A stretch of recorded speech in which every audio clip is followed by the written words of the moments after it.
Well, I think the example that he can give to us is the way he lived his life.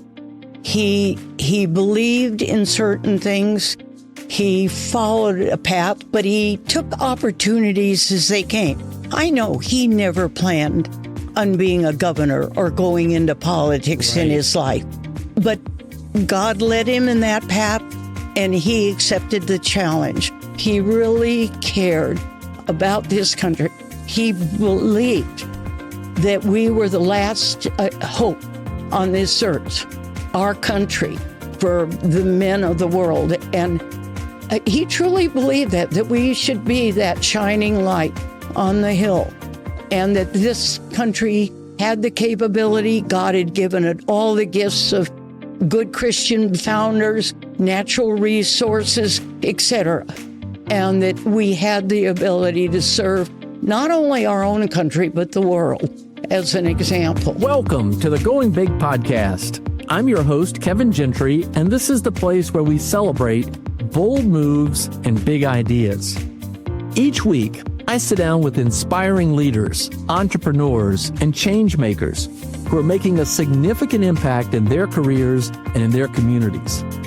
Whether you're looking to level up your leadership, pursue your passion, or just get inspired to take your next big leap, this is where those stories come to life. Now, if you're listening on iTunes, YouTube, or anywhere else you tune into podcasts, be sure to hit that subscribe button so you'll never miss an episode. Now, let's dive in to what it means to truly go big. Well, welcome to today's episode of the Going Big podcast. My guest today is Wendy Borcherdt. Wendy was one of the most influential and earliest of Ronald Reagan's supporters, from before he even ran for governor through his entire term as president of the United States. Wendy is a remarkable person, as you're about to see. At a time when very few women were serving in public office, she was in a very prominent role in the Reagan White House as a graduate of Stanford University and a longtime member of the Hoover Institution's Board of Overseers. She has been at the intersection of ideas and policy and leadership. It's just such a privilege to be here today with you, Wendy Borcherdt. Thank you for joining us on the Going Big podcast. It's my pleasure, Kevin, and thank you so much for asking me. Well, ever since we had a conversation a few years ago, I've been wanting to do this. And so I want to kick it off with respect to Ronald Reagan. If you would tell us about the first time you met him, or at least saw him in terms of the potential to go big in terms of leadership. Well, I sort of considered Ronald Reagan a friend, although I'd never met him. We were neighbors. We lived close to each other. We belonged to the same country club. His wife was a member of a women's club that I was also a member. So I started listening to his GE broadcasts, and I liked what he said, and I just felt friendly towards him. And if I could ask, so and those are the General Electric broadcasts, very famous, but we're talking about Los Angeles in the 1960s? Yes, and I became president of that women's organization, the Junior League of Los Angeles, and I went to Mrs. Reagan, impressed by what he was saying on his broadcast, and asked if he would address us. And she says, "Oh, Ronnie doesn't do that, Wendy. No, he just is doing the broadcast and he travels for GE. No." So I asked her again several months later and again was refused. So one Sunday evening at the Los Angeles Country Club, they always had a large buffet dinner. It was very popular with the club members. And I ended up in line behind Mr. and Mrs. Reagan. And I said hello to Mrs. Reagan, and then I acknowledged him, and I thanked him for his broadcasts and what he was saying. And then I piped up and said to him, "I would love to have you address the Junior League of Los Angeles. And Nancy is a member, and I'm the president now, and would you do this?" And you know how he used to cock his head kind of, and he looked at me and said, "Yeah, I think I could do that. My schedule." Well, of course, his wife glared at me And it turned out that he came and he spoke to this group of women. We met monthly, and there were about 300 to 350 women there in the morning. And they saw a group of women, Kevin, who were well educated, I would say informed, and were always polite to the speakers. But when Ronald Reagan finished, for the first time in the entire time I had belonged to the, there was a standing ovation. Wow. And I thought, wow, you reach people. So when we went to lunch afterwards, I took the vice president of the league and Mr. and Mrs. Reagan to lunch. And the vice president of the league was a rampant Democrat. And we were all sitting there and chatting. And I turned to him and I said, have you ever thought of running for public office? And he looked at me and he said, well, he said, occasionally I hear some suggestion to that. And with that, the vice president of the Junior League, a liberal Democrat, turned to him and said, you must run. You're wonderful. And I thought, he is reaching everybody. I was so impressed. Well, little did I know, as I was suggesting this to him, there were a group of men in Los Angeles who had already approached him about running for governor. And he was considering it. He hadn't made a decision then, but he made it shortly after that. And I became, as a volunteer, involved in the campaign and then served on 3 different boards and commissions that he appointed me to while he was governor. Well, Wendy, okay, this is a fantastic glimpse of history that we just caught today. It may not be well known. And, the story of Henry Salvatore and some of the other California businessmen who were, impressed with the Goldwater speech and things like that. But this is amazing. So he was an actor. What was it about that address to these ladies of the Junior League that got such an impression? Was there something about him? We're talking going big. This is the first glimpse of him going big. He talked about current issues in our country at the time, taxes, the Communist Party. He was very concerned. He had served as head of the Screen Actors Guild. And at that time, he was a Democrat. And during that time, he became aware of the communist infiltration into the movie industry. And he spoke out very strongly against it. And from that beginning, part of his broadcasts, even for GE, were about the communist threat and the threat of the USSR. And he spoke about that to the league. He spoke about taxes and what they did to a normal family and the freedom you would have if you could control more of your money. Basic issues, I'd say. He spoke very little about himself and his own career. Well, let me ask you a little bit more about that. So he was always been described as the great communicator. Yes. And you're saying, was it an ability just to connect on things that were important to people? Did he have a way of connection? Yes, very much. He used humor. He used, I don't want to say simple, ordinary language, but he didn't pontificate. He explained things so that, well, how do I want to say it? The ordinary man could understand the complex, that hadn't taken 5 courses in economics and things. He had a demeanor that was friendly, relaxed. You knew he enjoyed people, and that came across.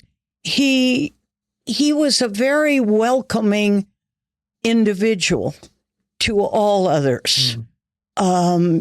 He enjoyed people. And I think for these, particularly these sophisticated women, his explanation of the issues were important, but I think more as much his demeanor, his relaxed manner, his sense of humor. which he used frequently, and just a genuine instinct of the person. Morally, he was a man of very deep faith, and that would come through in just even offhand remarks.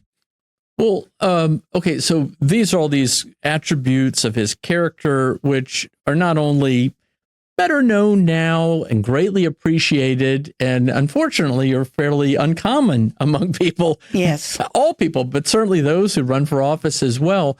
But what was it? What was the first time that he did something that caught your attention that says, okay, he has the ability to be consequential?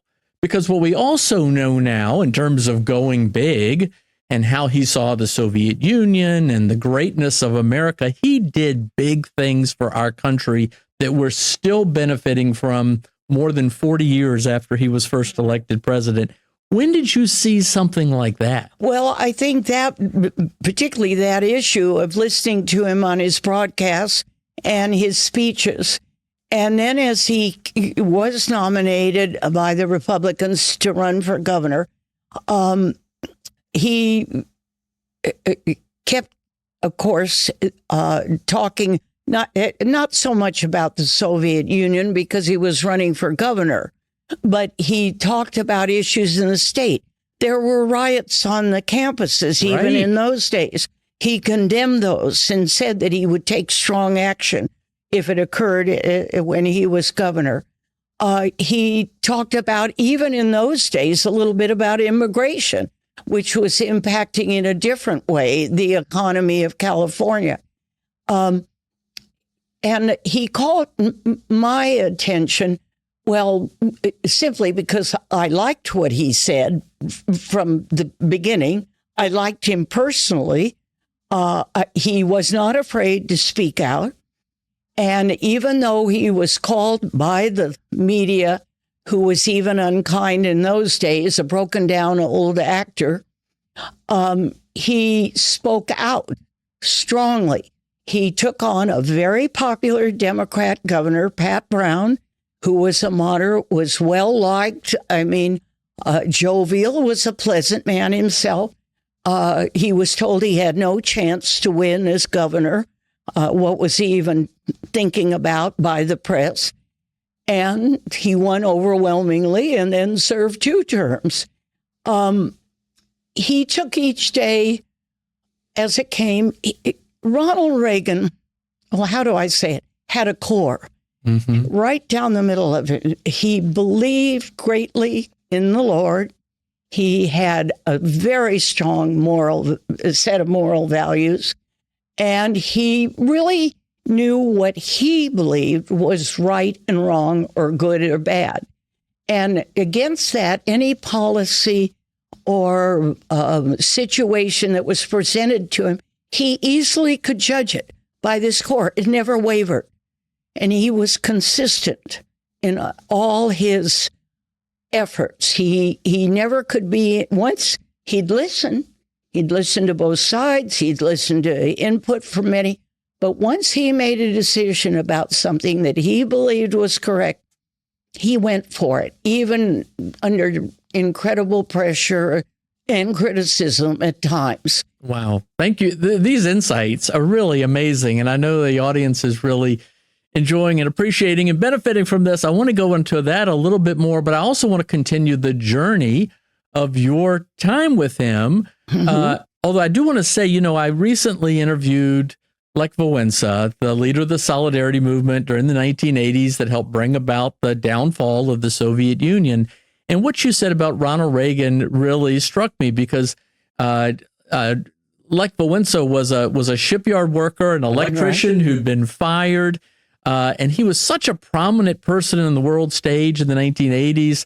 The Polish Pope, John Paul II, risen up as a priest, a parish priest. You had Margaret Thatcher, the daughter of a shopkeeper, in her role. And here was Ronald Reagan, former actor, gone to Grove City. I mean, he wasn't out of the Ivy League or at Stanford, as many of our politicians are. He was from very humble beginnings. His father was out of work often due to alcoholism. His mother was a devoted Christian who read the Bible daily to him as a child. And he, as he said, his mother gave him his deep faith and belief in his moral character that he exhibited the rest of his life. So when you heard him speak at the junior, you didn't actually see all of these attributes until later. This is what I'm speaking as came out through the months and years that we tell us a little bit about that. So he decides to run for governor in 1966. I have to figure out the years. Goldwater run for president in 64. Right, after the Goldwater. Disastrous election, but Ronald Reagan gave that incredibly consequential speech, caught people's attention, was elected governor in 66, and I guess again in 1970. Just tell us a little bit about what it was like to campaign for him. Did you go to Sacramento and work on his staff as well? No, I did not work on his staff. I was a volunteer in Los Angeles County. I headed the county for him politically. I was the county chairman. Then how did you end up being so involved in his presidential campaign? Well, that's an interesting story in itself. Because to be clear, just for the benefit of everybody, in 1980, you were the Western finance director, and that was the heart and soul of the We have to go back to 1976. Okay, let's start with 1976. 1976. You may remember that Reagan contested Gerald Ford at the convention, and I was a delegate for Reagan from California to support him for the nomination. And as we know, Ford, as the incumbent president, was nominated. But narrowly. It was a very serious challenge. But you mentioned the Goldwater speech that Reagan gave. I think another pivotal speech that he gave was when President Ford called him down on the floor very graciously after Ford had received the nomination. And Reagan was up in the gallery with Mrs. Reagan and some of us. And he didn't expect to be called down. It was not. And Gerald Ford, being the gentleman he was, called the two of them down and asked him to make a few remarks. And Ronald Reagan extemporaneously, I think, gave one of the finest speeches of his entire career. It was from his heart.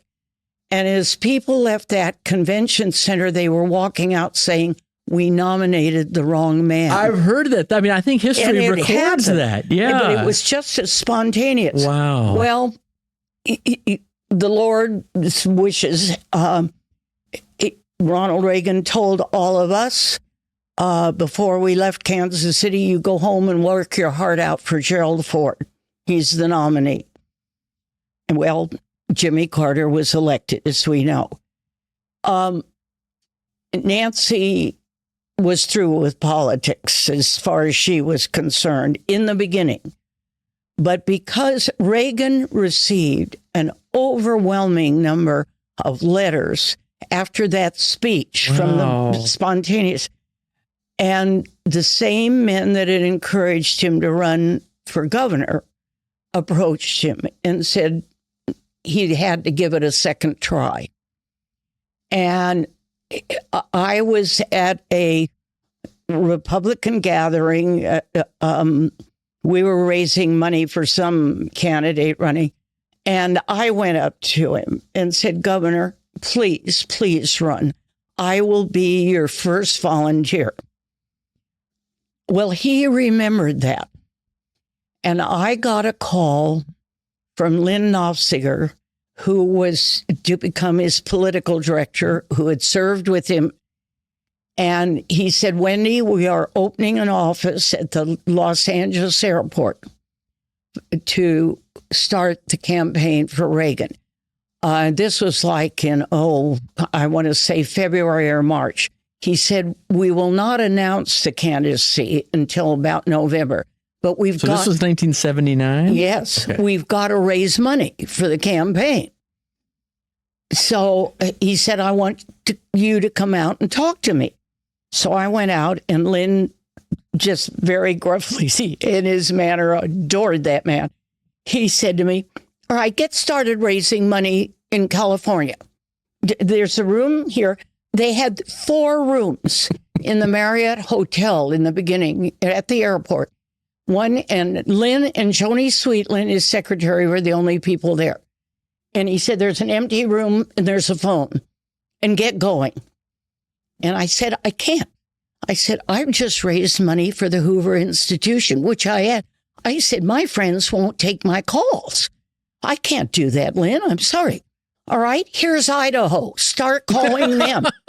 And I started calling people I did not know, telling them, well, let me qualify that. These people had supported Reagan in 1976. So they were sympathetic to him running again. These weren't cold, but I started calling, raising money at that time. And we didn't have the internet. We didn't have computers. We didn't have anything. And I'd call you, and you were the gentleman that owns the hardware store in Des Moines, Iowa. And I'd say, oh, and you'd say, well, I want to do something for him. Tell me what to do. And I would say to you, no, you know in your community what to do. Whether you will have an open house, coffee, and ask $25 from your friends, or an elegant dinner at the country club and ask $1,000, which was a lot then. I mean, it's your decision, but we do need money. Well, then can you send Ronald Reagan to come speak? Well, no, I can't for, 100 people in Des Moines, Iowa. I can send you brochures and I can send you handouts. We had nothing to give these people, no videos, anything. I raised $7 million in 9 months. And, well, $7 million in 1979 is a lot of campaign money, and you were limited. $1,000 was the most, right? Oh, yes. I mean, Wendy, that's extraordinary. It wasn't me. It was the people who wanted Ronald Reagan. They got their friends. I gave them carte blanche on how to raise their money. I mean, I gave them the rules, but I wasn't going to tell you the event. You knew your community. Women gave coffee hours. There were some elegant, large black tie dinners. There were all sorts. But you empowered them. You empowered them. You laid out the vision and the goals, and you empowered them to just go do it. But I just said, go for it. And I didn't raise the money. The American people who supported Reagan did. And so I inherited kind of the title because by the time they got structured and things, I had made these calls, and then Helene Van Damme and Rick Ventura and others took other sections of the United States, and they gave me the follow-through for the western part in Texas. Wow. And anyway, that's how I got involved. Well, okay, so looking today, and you hear about the Reagan landslide of 1980 and 1984, it makes it almost sound like it was easy. It wasn't easy. And history shows also there were some bleak moments. I mean, he did not meet expectations in New Hampshire. He gave that famous speech on television to tell us what was going on. Well, I will tell you, I resigned as Western Regional Finance Chairman for a period of 9 days, it turned out. During the campaign? During the campaign, I was raising money. And it was coming in, or 1980? And John Sears was the campaign chairman. Oh, gosh. And at that time, you had limits on what you could spend in certain ways in certain states, et cetera. Very complicated. They're not applied today. Anyway, we were going through the money as fast as coming in, and all of a sudden, we had a limit of what we could raise totally. And I sat there and realized if we kept spending the money that John Sears was spending, we wouldn't have money for the last few primaries. Wow. So I went to Dan Terra, who was the national finance chairman, Chicago. And I said, I'm very upset with John Sears, and I don't want to raise another dollar for him because we're going to run out of money. Well, Dan listened to me, and I got a phone call. This is funny. And he said, Wendy, in 2 days, you're flying to New Hampshire. Now, you call into the office and tell them you have the flu.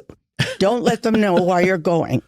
Wow. And Rick Ventura and I flew to New Hampshire to tell the President of the United States that we would no longer raise another future president. He was governor then. Was this around the time of the New Hampshire primary in 1980? Yes, and they were campaigning there. Wow. And we were ushered in. I don't know how they got us in. It was a funny little motel. I mean, like, you know, it was no glamorous hotel or anything. But you could talk to the Reagans because you knew them going back to 1966 and before. And Dan Terra did not join us.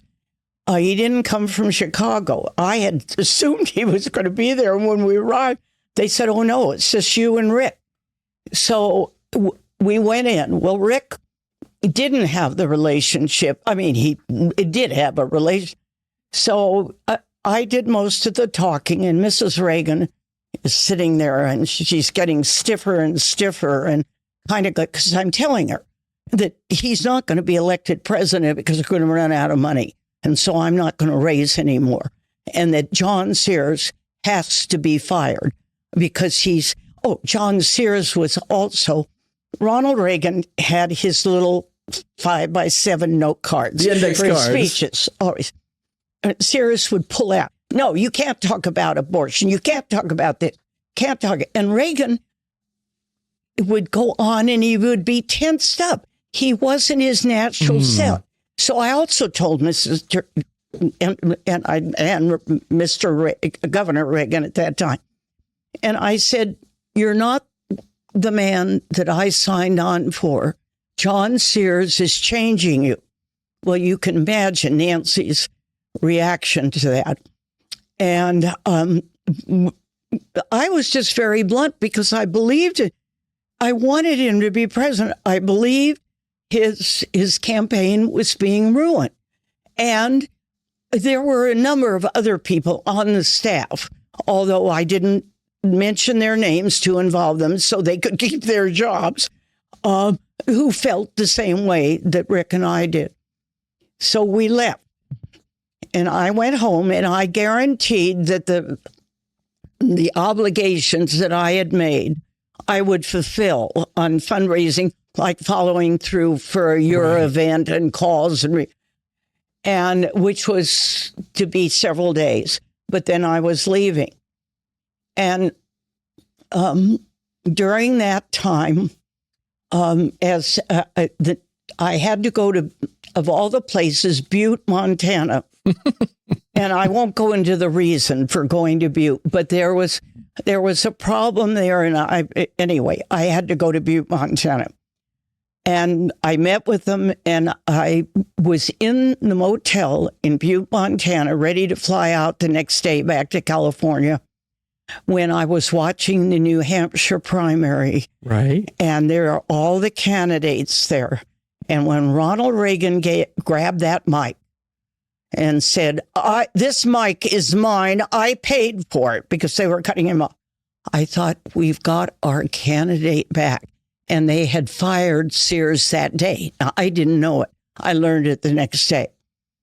All right, to follow. Wendy, this is quite a glimpse of history. Keep going. Well, now I am going to tell a story because I cannot be arrested. And you may want to cut this out. So anyway, just to be clear, so John Sears was late. I mean, this is well known. He was fired, New Hampshire primary. That was a shock to a lot of people. And then Bill Casey became the campaign manager, he's right? He's a New York lawyer. He was one of the most intellectual men I knew. He was a Renaissance man. He spoke foreign languages. He was well read, but I had never met him. And he was appointed, and Lynn Nassir, who was still running some part of first of all, Sears had fired Lynn, but then Reagan immediately brought him back. And so he came in and he said, well, you've got to stay an extra day, Wendy. Bill Casey's coming in. And he wants to talk to you about the finances. So that morning, Babe Buchanan, who's the treasurer of the campaign, comes in to me and she says, Wendy, what money do you still have coming in? I'm not sure we're going to make payroll. Oh, wow. That's how bad it was. Well, so you were right. That afternoon, Bill Casey came in and sat down with me and said, I want you to stay, please. And I said I would. I said, because I knew that we had our candidate back. It was listening to Reagan's public words. He was once again his natural self. And Bill Casey, I didn't know him, but I had heard about him. And I thought, okay. And Dan Terra had called me saying, please stay. And I agreed to. And Bill said to me, well, Wendy, what money can you bring in immediately for payroll? Bay's given me a very bad report. And I said, well, if we could get about 3 people from the office, I think I can solve your problem in the next hour. And what I had been doing... In the next hour? How could you do it in the next hour? All right. What I had been doing is if, let's say you sent me $20,000 from your fundraiser, I turned in 15 and I put 5,000 in the trunk of my car. And I had been taking a portion of the money coming in and putting it in my car, and it was going to be my exit gift when I left. But I just was trying to withhold anything I could from Sears. Oh, you were withholding it so it wouldn't be spent in a bad way. Exactly. Obviously, you weren't pocketing it. No, you were helping no. Excuse me. I'll clarify. So I went down and with 3 people carrying boxes of checks. Now, we were to turn in the checks within 10 days, and some of these were maybe 3 weeks old. We were not caught for that, fortunately. But I provided that afternoon enough for payroll for the next month. You saved the campaign. Well, you won't. I know you won't say that, but Wendy, this was a big deal. I will tell you, Bill Casey told Ed Meese that in front of me at an event 2 nights before Reagan was inaugurated. He said, we wouldn't be here if it wasn't for Wendy. Well, we had to keep it quiet. It still is wrong. Anyway, so wow, I had never had the intention. The course of history is altered by people in key moments at key times, and that's extraordinary. My dislike, John Sears was, I often felt I wasn't sure John Sears even liked Reagan. Oh. He was trying to change him. He was sending cases of wine and red roses to somebody who had raised at a luncheon $400 or something. Saying, and getting the credit and all of it. So what I did with that trunk of money was out of anger, partially at Sears of what he was doing to Reagan, and that I would at least keep him from... As Paul Harvey used to say, now we know the rest of the story. Wendy, that's extraordinary. Well, there are a couple other different questions I want to ask, but I also want to keep it on Ronald Reagan because he is an epitome of going big. Yeah. But I do want to comment on the fact that in the 1980s, it was not common to have women in service in these roles. Certainly there was Jean Kirkpatrick, who was the ambassador to the United Nations, and Elizabeth Dole, but not a whole lot. He had Margaret Heckler. He appointed Sandra Day O'Connor. I could go down the list. But you're saying these in a way that's a little uncommon. Was it different that you think it is today, or you were on the Hoover board? There weren't a whole lot of other women. Was it different? I'm probably not a good person to answer that, and let me tell you why. My dad was killed in World War II, and my grandfather became the father figure. And my grandfather told my brothers and me that you live your life to the fullest. You honor your God, you honor your family and protect and serve and support them, and then you contribute to your community. Your community could be enlarged to the country. And if you had good health, you did all three. And so I took that as my motto, I guess you'd say, for my life. But I never thought as a woman that I could not live that in any less degree than a man.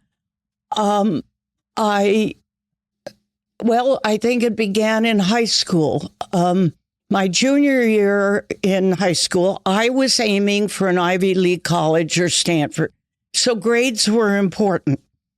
And I had a history teacher who was a very liberal Democrat, and I was born a conservative.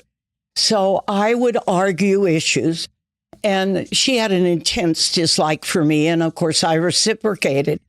So 1/3 of my grade, my second semester on this course in American history, was going to be a paper which you could select the subject which you would approve. So I took the maritime unions, which were in the news all the time in San Francisco, Harry Bridges, way out communist left-leanings, and why they should be abolished, why the leadership was terrible, that the unions were not serving their people. And I actually interviewed Harry Bridges, I guess you'd call him chief of staff, who gave me an interview. And I was impressed with that, a high school student. So, but I went to sources. Well, I got a D+ on that paper, and I was livid. Well, my family, every Wednesday night went to my mother and my three brothers, my mother being a widow when my youngest brother was a year and a half.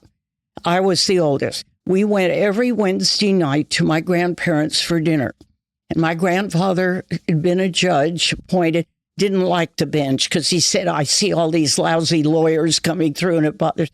Went back into public service, headed political campaigns, delegate for Taft in the early years. Anyway, part of this, we would go over current events, what had happened. Well, this was on my heart, and I was livid. And I said, Judge, this isn't fair. He still looked at me and said, what are you going to do about it? And I said, well, what can I do about it? He said, you go talk to her and tell her it's unacceptable and you want to know why she gave you the grade, etc. And I said, oh, my goodness. I go to her. I said, I'll get a worse grade. And he said, no. Yeah, you can't sit and take it. If you think it's unfair, you may speak out. Well, I went to her. She gave a lot of excuses and wouldn't acknowledge anything and wouldn't give me any reason. So the following week, I told my grandfather, he said, go to the headmaster. I was in a private girls' school. And I said, I go to Dr. Dewey? Yes. So I went to Dr. Dewey, and he told me that he didn't interfere with the grade system of his teachers, and that I had to settle it with Mrs. DeFremery. So I will say in this instance, my grandfather went to Dr. Dewey and settled the issue, and the grade was changed to a C+, not to my liking. But that instance taught me that I had to defend what I believed. And I had another instance at Stanford. I took on a professor there on the UN. And the UN had been formed, was about 12 years old, 13. And this was a course on the UN that I was required to take as a political science major. And the professor thought that the UN was the end-all and be-all, the savior of the world. And my premise was it was a useless organization, already politicized, etc. And I had first sources. I went and interviewed people in San Francisco anyway, well, I got a C- on that paper. And although I wasn't heading to graduate school or anything for grades, I felt it was undeserved. So I went to President Sterling, the president of Stanford, right, and said, look, this is terrible. I mean, I am being graded on what I believe, not on my work. Well, of course, President Sterling again said, I'm not interfering. But he did refer it to the head of the poli-sci department, who was over Professor Watkins, and he read it and changed my grade to a B+. I think I deserved an A, but that's as low as... But those two instances that affected me directly taught me to stand up for myself. Yeah. And I never felt as a girl or as a young woman that I couldn't... It didn't matter what arena. So I guess I had a discussion with Ronald Reagan about this once. And, you know, there was a great deal of pressure. He wasn't appointing enough women, etc. And he and I, before he was elected, had discussed this. And he had said, I am appointing people because of their ability, not the color of their skin, their ethnic background, whether they're female or male. Now, there was pressure to put women in from the press, from the elected Congress, etc. But I think we probably resisted that as much, but went ahead and appointed capable women to positions. I think I had learned this. Well, I don't want to go off track a little bit. Let me bring it. Because I'm not an advocate of affirmative action from my own experience. And I will tell you, it involves the Hoover Institution at Stanford. And this is a silly story. But when I moved from San Francisco to Los Angeles with my husband, my grandfather had a lot of friends in Los Angeles who he alerted that his granddaughter was coming and would they look out for me. Well, one man who became my mentor did look out for me, and he nominated me to the Pacific Legal Foundation and Republican Associates, and not as a woman but somebody who had demonstrated interest and knowledge of the stuff. All right. I get a call from him one day, and he and I stayed in. We also played tennis a lot, and I thought I was calling for a tennis game. And he says, hello, Wendy, this is Joe. Hi, Joe. How old are you? How old am I? I'm 34. When are you going to be 35? And I said, this was in January. I said, in April. He said, oh, fine, thanks. Talk to you soon. Click. Well, I thought, what was that about? Well, I forgot about it. And I got a letter from Hoover about 3 weeks later, and I scanned it and I threw it in the waste paper basket because I thought it was a fundraising letter. And I always gave my donation in June. So about 10 days after the letter had arrived, I get a call from Joe, and he says, Wendy, did you get a letter from Hoover? And he was on the board, one of the 19 members of the board at that time. And I said, yes. And he said, what did you do there? I said, I threw it in the basket. And he said, you what? And I said, Joe, I give my donation in June. And he said, Wendy, that was not a solicitation for funds. That was an invitation to serve on the board of directors of Hoover. He said, we decided that it was all male at that time. We decided we needed 2 women to join the board. And their criteria, obviously, were female. And 1 woman had to be over 55 and 1 woman under 35. And those were the qualifications. I learned this later. Well, Claire Booth Luce was the one over 55, and I was the one under 35. Now, to me, that's affirmative action. Age and my female sex, I was absolutely panicked when I went to my first board meeting. I was totally unqualified to serve on the Hoover board, I felt. You had Alan Greenspan, who joined the Fed. You had Bill Simon, who became Secretary of the Treasury. You had David Packard, Bob Mossbacher, David Tennant Bryan, who owned all the newspapers in the South. I mean, 19 men of stature, and I'm sitting there. And this is where I felt, quote, affirmative action, extraneous qualification. I had no business being there. Well, the second meeting, I was seated at the board table between Bill Simon on my left and David Tennant Bryan on my right. And we were having a power play that's still going on, unfortunately, with Stanford. We were under, at that time, the authority of Stanford, totally, only an executive committee for Hoover. We were asking that we wanted a finance committee, some other, and the provost, Rosenzweig, came, who had such a disdain for the Hoover Institution and was really obnoxious. And I had a pad of paper in front of me, and as he's talking, I'm writing down phrases and just furious, but head down.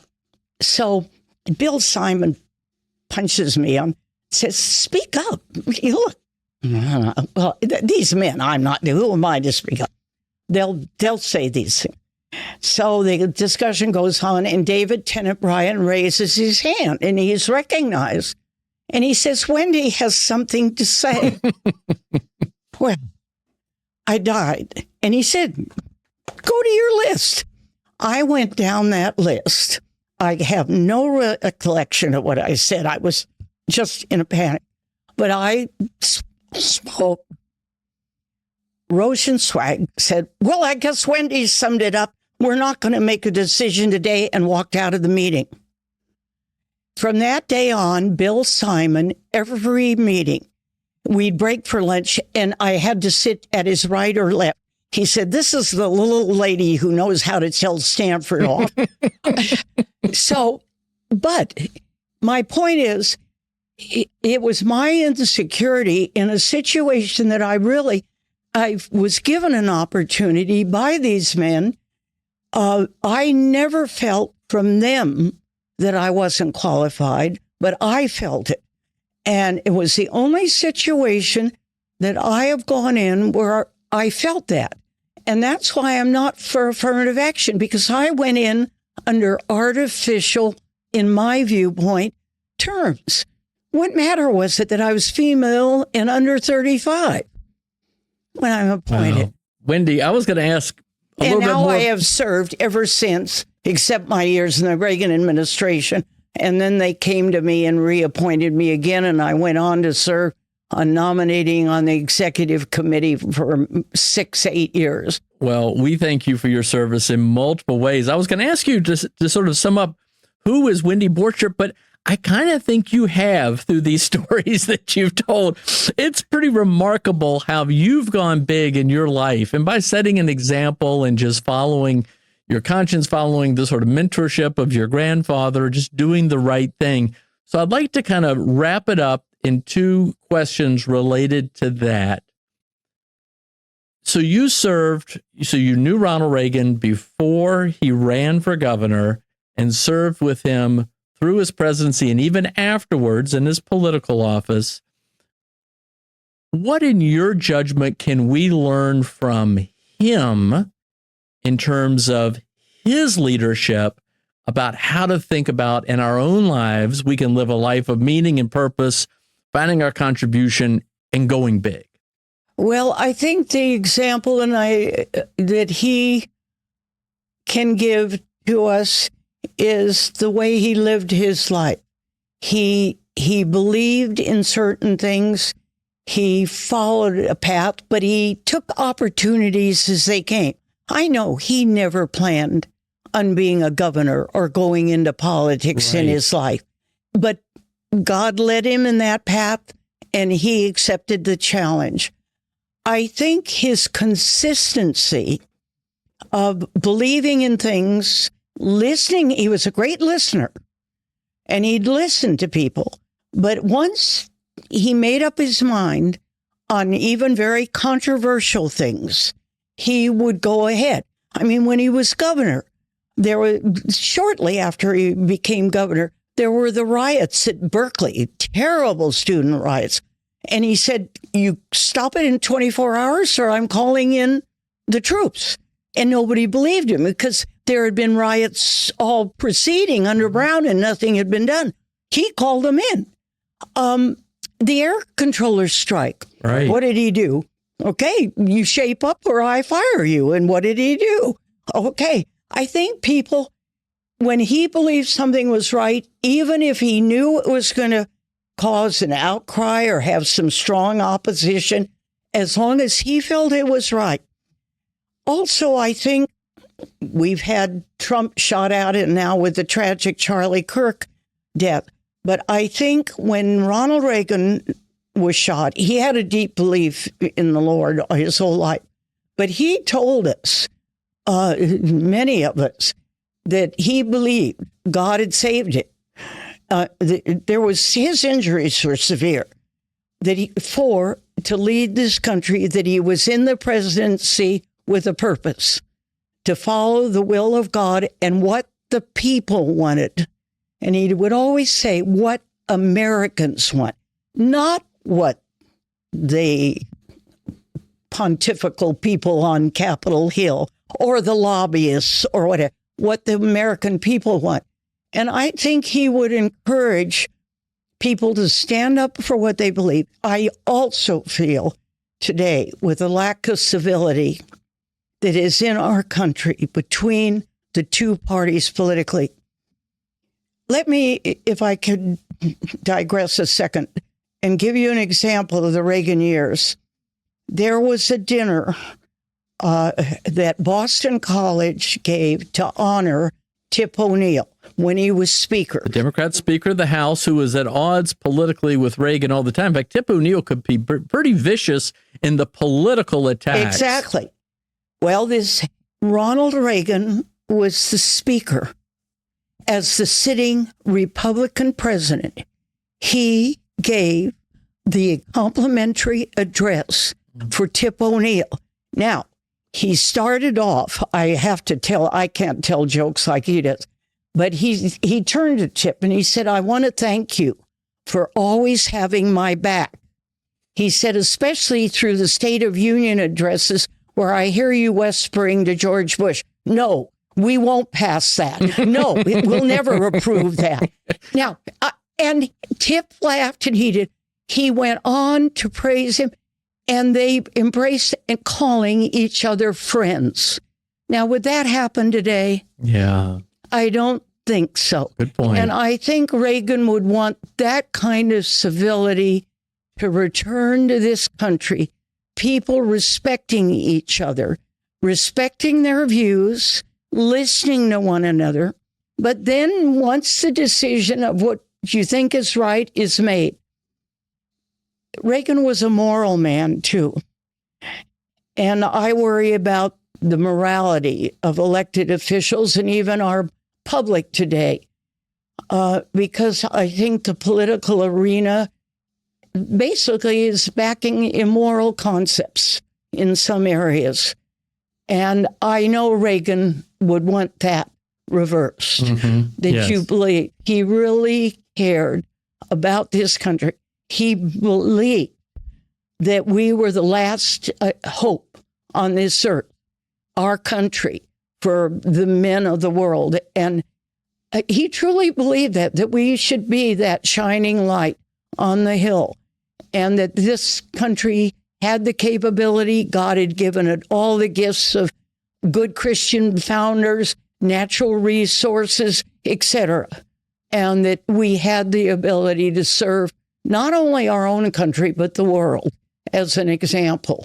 Well, we are so grateful for his leadership because we are still today, decades after it, still enjoying the benefits of the positive consequences of what he set forth, whether it was challenging the Soviet Union and tearing down the wall he or rejuvenating the country. War. Exactly. In so many ways. Wow.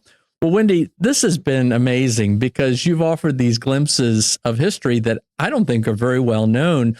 You and I knew each other. We go to church together. I mentioned to a few people on Sunday I was going to be interviewing you, and you're such a humble person. And they said, well, why are you interviewing Wendy? And I said, well, because she had such a consequential role in the Reagan administration. The Reagan administration, I didn't even know she did any of these things. So you're a humble person, but here's what I want you to end us on. For anyone around the world who's listening to this conversation, what would you share in terms of inspiration or encouragement about how they should think about going big in their lives in the manner that you encouraged Ronald Reagan to run for governor of California? You've lived an incredible life. You've done all these amazing things based on all this wisdom and experience. What are the final parting words that you might offer to us? Well, if I could take a point of privilege, could I end with Ronald Reagan's words? Well, what a nice way to bookend it. We started with Ronald Reagan. I have written out these words because they mean so much to me. He gave this speech in August of 1988 as he knew he was leaving office, and I would like to read it. I hope our children will see that we had a vision to pass forward a nation as nearly perfect as we could, where there is decency, tolerance, generosity, honesty, courage, common sense, fairness, and piety. This is what I want for America. Don't we wish we had that today? Well, we can still have that today. What a wonderful way to end this conversation. Wendy Borcherdt, what a treasure. I am so honored to have you as a friend and so privileged to have you as a guest today on the Going Big podcast. Thank you. Thank you, Kevin. I've enjoyed being here and sharing some unplanned stories. All right, let's all go out there and go big. Thank you, Wendy. Thanks for tuning in to the Going Big podcast. I hope today's conversation left you feeling energized and ready to tackle your biggest goals. Don't forget to subscribe and leave us a review on iTunes, YouTube, or wherever you listen to podcasts. It really helps spread the word, and it gets these inspiring stories out to more people. You can also find more content, resources, and updates at our website, goingbigpodcast.com. Remember, the only limits are the ones you don't challenge, the limits that you impose on yourself. Keep pushing, keep growing, and above all, keep going big. See you next time on the Going Big podcast.